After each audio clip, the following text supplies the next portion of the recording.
Your team just shipped a campaign, AI-generated images, AI-written copy. The whole thing turned around in a single day, and it looks incredible. Then legal walks over with one quiet question. Do we actually have the right to use any of this? And nobody on your content team can answer. Hi, I'm Asher, and you're listening to Content is Currency. Over the next 8 minutes, I'm going to show you why the AI tool your team is creating content with might not give you the rights you think it does, and the simple system that tells you which tools are safe for which jobs. Quick note before we start.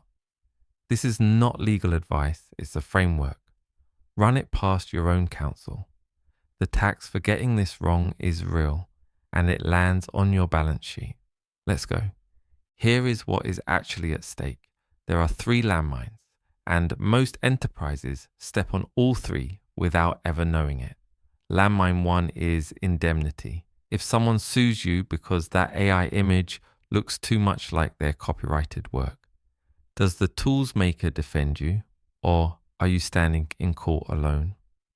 Landmine 2 is training leakage.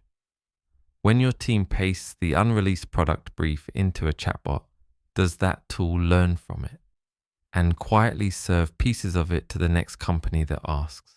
Landmine 3 is ownership. You assume you own what you made. But in the United States, a purely AI-generated image cannot be copyrighted at all, which means a competitor can copy your brand new logo and you cannot stop them. 3 landmines. Most teams are walking through the field blindfolded. Picture a kitchen that takes in ingredients from a stranger at the back door every morning. No invoice, no questions, no idea where any of it came from. The chef cooks beautiful food. The plates go out. The dining room is happy. Then one evening, the police arrive because half of those ingredients were stolen from the farm down the road. It does not matter that the chef did not steal them. The restaurant served them. The restaurant profited. The restaurant is liable. Most enterprise content teams are cooking with AI in exactly this way. The output looks delicious. Nobody asked where the ingredients came from, whether the supplier will stand behind them, or whether the restaurant is even allowed to sell the dish. A great kitchen knows its supply chain. A serious content team knows its model's supply chain. Why does every enterprise end up here? 3 reasons, all of them ordinary. 1, the free tools are frictionless. Anyone on the team can open a browser, generate an image, and drop it into a deck before lunch. No procurement, no contract, no review. 2, nobody reads the terms of service. They are long, they are boring, and they change every few months. So even the person who read them last year is now wrong.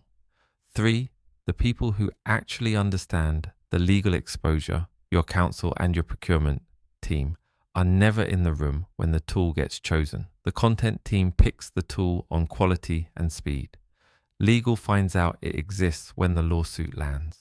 Nobody is acting in bad faith. The system simply has no gate between a creator opening a tool and that tool touching published work. Here is the system, and it has 2 pieces. The first piece is a 3-question gate that every AI tool must pass before it is allowed near published client-facing work. Question 1, will the vendor indemnify us? Meaning, will they defend us and pay if the output triggers a copyright claim? Question 2, does the vendor train on what we put in? Question 3, can we both use the output commercially and legally protect it? The second piece is a traffic light policy built straight from those answers.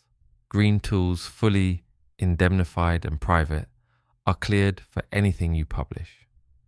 Amber tools, the consumer-free tiers, are allowed for internal drafts only, never the final asset. Red tools, no indemnity, and trained on scraped data, are banned from client work entirely.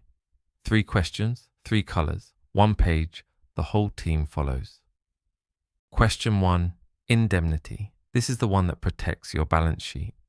The serious vendors now offer it. Microsoft calls theirs the customer copyright commitment.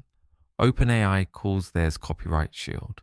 Adobe gives enterprise Firefly customers full indemnification, and Google and Anthropic offer it on their enterprise tiers too. It means that if you get sued over the output, they step in front of you. But read the fine print, because the cover is narrow. It only applies if you used the built-in guardrails and content filters only on the paid enterprise tier and only for the standard product, not for some custom thing you bolted on top. Now the other side. Midjourney does not indemnify you at all, and it is currently being sued by Disney, Warner Brothers, and NBC Universal over its training data. If a tool will not stand behind its output, you should not be publishing it. Question 2. Training. This is the one that protects your secrets. Every time someone on your team pastes text or uploads a file into an AI tool, you have to know one thing. Does this tool learn from what I just gave it? On the consumer-free tiers, the answer is very often yes. Your inputs become training data unless you dig into the settings and turn it off. On the enterprise and API tiers from the major vendors, the answer is contractually no. Your data stays yours and it is not used for training. Adobe went further and publicly pledged not to train on customer project data after they got burned on exactly this in 2024. So the rule is simple. Confidential material, unreleased campaigns, client data, anything sensitive, only ever goes into a tool that contractually promises not to train on it. Question 3. Ownership. And this is the one almost everyone gets wrong. The tool's terms of service might say you own the output. That is not the same as being able to protect it. In March 2026, the Supreme Court let stand the rule that a work created purely by AI cannot be copyrighted because copyright requires a human author. So if you type one prompt and publish whatever falls out, you may own it in name, but you cannot stop a competitor from copying it. Here is the fix, and it is genuinely good news. The same ruling says that work with meaningful human creative control can be copyrighted. So the discipline is to put a human in the loop. Direct it, edit it, combine it, iterate on it, and document that you did. Pure generation gives you an asset you cannot defend. Human-directed work gives you one you can. You can run this in 1 week. Day 1, list every AI tool your team touches, the sanctioned ones and the ones people quietly use on the side. Day 2, build the matrix. 3 columns, indemnity, training, ownership, 1 row per tool, filled in from each vendor's current terms. Day 3, paint the traffic lights. Green for published work, amber for internal drafts, red for banned. Day 4, get 30 minutes with legal and procurement and have them sign the matrix, so it becomes the company's policy and not just yours.